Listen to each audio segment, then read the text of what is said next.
সবশেষ পরিসংখ্যান মতে ফিনল্যান্ডে এই মুহূর্তে বেকার চাকরি প্রার্থীর সংখ্যা প্রায় ৩ লাখ ছাড়িয়েছে, যা গত বছরের তুলনায় ৩০,০০০-এর বেশি। বেকারত্বের হার ৯%। স্বভাবতই প্রশ্ন জাগে, পৃথিবীর সবচেয়ে সুখী দেশে চাকরির বাজারে হঠাৎ করে এমন অসুখ দেখা দিল কেন? দীর্ঘ ৩৪ বছর ধরে ফিনল্যান্ডে ব্যবসা করেন প্রবাসী বাংলাদেশি জামান সরকার। বেশ কয়েকটি রেস্তোরাঁর মালিক তিনি। ইউক্রেন যুদ্ধের আগে তার প্রতিষ্ঠানে শখানেক বাংলাদেশি কাজের সুযোগ পেতেন। যুদ্ধের প্রভাবে কমেছে পর্যটক, সংকীর্ণ হয়েছে ব্যবসায়িক পরিস্থিতি, কমেছে কর্মীর সংখ্যাও। সংখ্যা কাটেনি এখনো। ইউক্রেন যুদ্ধের পরে এই ব্যবসা বাণিজ্যের উপর একটা বিরাট ধাক্কা পড়ে।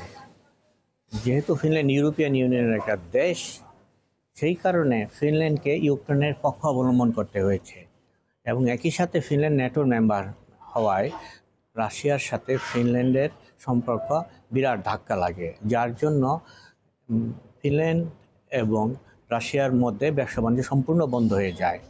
এমনকি ফিনল্যান্ড থেকে কোনো ট্যুরিস্টও এখানে আসতে পারতেছে না ভিসা জটিলতার কারণে। এই কারণেই ফিনল্যান্ডে অন্যতম কারণ ফিনল্যান্ডে এই কাজের বাজারে এই সংকট।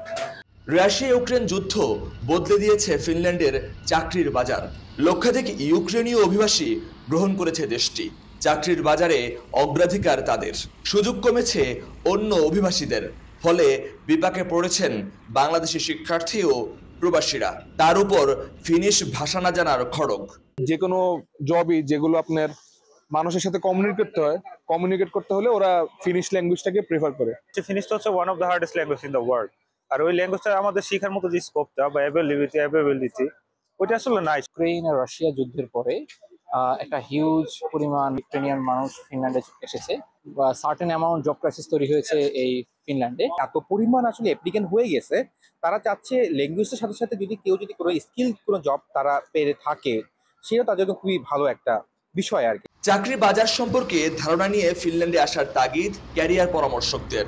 এজেন্সির প্ররোচনায় শিক্ষার্থীদের বিপদগামী না হওয়ার আহ্বান। পুরো ইউরোপ হচ্ছে প্রায়োরিটি বেসিসে ইউক্রেনিয়ানদেরকে জব দেওয়ার জন্য কমিটেড।